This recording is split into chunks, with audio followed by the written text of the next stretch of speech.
ঢিং বিধানসভা সমষ্টিৰ হালকাটি চাৰিআলিত ভাৰতীয় জনতা পাৰ্টিৰ ইফতাৰ পাৰ্টি। নগাঁও জিলাৰ ঢিং বিধানসভা সমষ্টিৰ অন্তৰ্গত হালকাটি চাৰিআলিত আজি বিজেপিৰ এক ইফতাৰ পাৰ্টি অনুষ্ঠিত হৈ যায়। আজিৰ ইফতাৰ পাৰ্টিত বিশ্ব শান্তিৰ কাৰণে দুৱা প্ৰাৰ্থনাও কৰা হয়। আজি অনুষ্ঠিত হোৱা এই ইফতাৰ পাৰ্টিটোত ভাৰতীয় জনতা পাৰ্টিৰ নেতা সুৰেশ বৰা, বেছামাৰী গাঁও পঞ্চায়তৰ প্ৰাক্তন সভাপতি তথা বেছামাৰী জিলা পৰিষদৰ প্ৰাৰ্থিত্ব প্ৰত্যাশী হিফজুৰ ৰহমানকে আদি কৰি ভাৰতীয় জনতা পাৰ্টিৰ কৰ্মকৰ্তাসকল উপস্থিত আছিল। নিউজ টেক্স ৰিপৰ্ট, টাইমছ অসম 24। কালীবাতাৰ গাঁও পঞ্চায়েত হিন্দু মুসলমান উভয়ে ইফতাৰ হেৰি কৰিছে, গ্ৰহণ কৰিছে।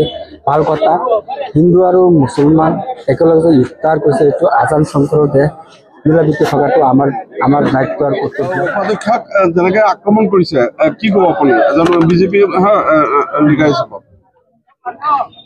গৰিহণা দিছোঁ মই গৰিহণা দিছোঁ। নুৰুল ডাঙৰীয়া এইটো বেয়া কাম কৰিছে আৰু এইটো আইন এটাৰ ব্যৱস্থা কৰিব লাগে। মই গৰিহণা দিছোঁ। বিৰোধীয়ে একচুৱেলি মানে সদনত ৰাইজৰ মাত নামাতি মানে তেখেতসকলক হুলস্থুলীয়া পৰিৱেশ কৰে। বিৰোধীসকল মাত পাতিবৰ কাৰণে, ৰাইজৰ কাৰণে মাত পাতিবৰ কাৰণে, কিন্তু তেখেতসকলে মাত নামাতে। কিহৰ কাৰণে মাত নামাতে কি ক'ব আপুনি?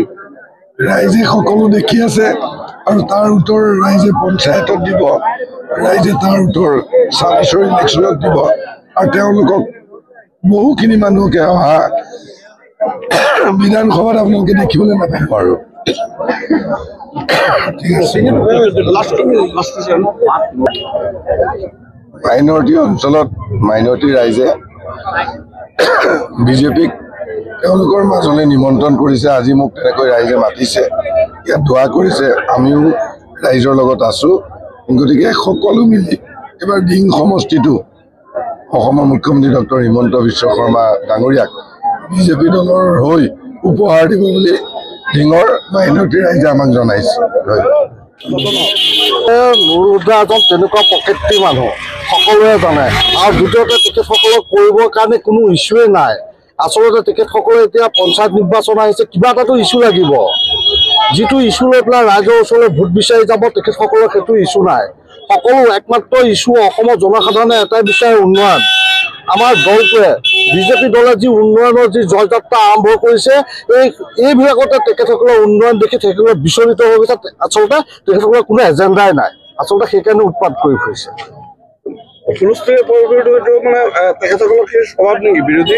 এতিয়া আপুনি চাওক, বিৰোধী দলৰ সকলো কাৰ্যকলাপতে তেখেতসকলৰ মাৰপিট, গুণ্ডামি, হুলস্থুল এটা হৈয়ে থাকে। এইটো একো নতুন কথা নহয়, অসমৰ ৰাইজে দেখিয়ে আছে। প্ৰত্যেক অৱস্থাতে তেখেতসকলৰ যিবিলাক অফিচ আছে, অফিচত সাংগঠনিক দিশতো মাৰপিটৰ পৰা ধৰি সকলো হৈ আছে। এইটো একো নতুন কথা নহয়, তেখেতসকলৰ এইটো এক প্ৰবৃত্তি। ঢিং সমষ্টিত দেখা পোৱা গৈছে, যিহেতু সংখ্যালঘু অধ্যুত অঞ্চল, ইয়াত 90+ সংখ্যালঘু মানুহ, ইয়াত বিজেপিৰ যিটো মানে আগমন, এই আগমনত কিহৰ কাৰণে মানে আগবাঢ়ি আহিছে সংখ্যালঘু লোকসকল? আচলতে আমাৰ এই অঞ্চলৰ জনসাধাৰণে আজি ইমান বছৰ সদায় উন্নয়নৰ ক্ষেত্ৰত পিছ পৰি আছে। চৰকাৰ থাকিলে সদায় ইয়াৰ বিধায়কজন বিৰোধী দলৰ হয়।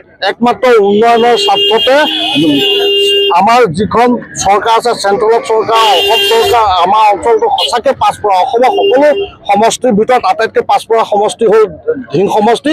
আৰু ঢিংবাসী ৰাইজে নিজে অনুভৱ কৰিছে যে চৰকাৰৰ লগত যদি নাথাকোঁ আমি উন্নয়নৰ বাট নেদেখোঁ। একমাত্ৰ উন্নয়নৰ লক্ষ্যতে আমাৰ গোটেই হিন্দু মুছলিম সকলো মানুহ একত্ৰিত হৈ আমি মাৰ বান্ধি আগবাঢ়ি আহিছোঁ। এবাৰ কি আমি সম্পূৰ্ণ আশা ৰাখিছোঁ ঢিংবাসী ৰাইজৰ লগত আমি সকলো সময়তে আছোঁ।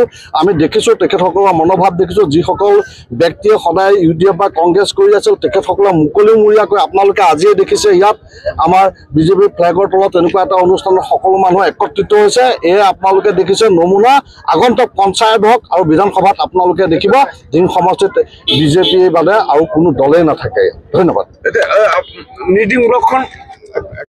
আমি এতিয়া আমাৰ যি সাংগঠনিক দিশত আমি যেনেকৈ আগবাঢ়ি আছোঁ, বৰ্তমান আমি জনাত ইয়াত কোনো বিৰোধী দলেই নাই।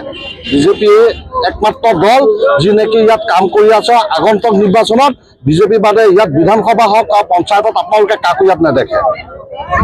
ধন্যবাদ।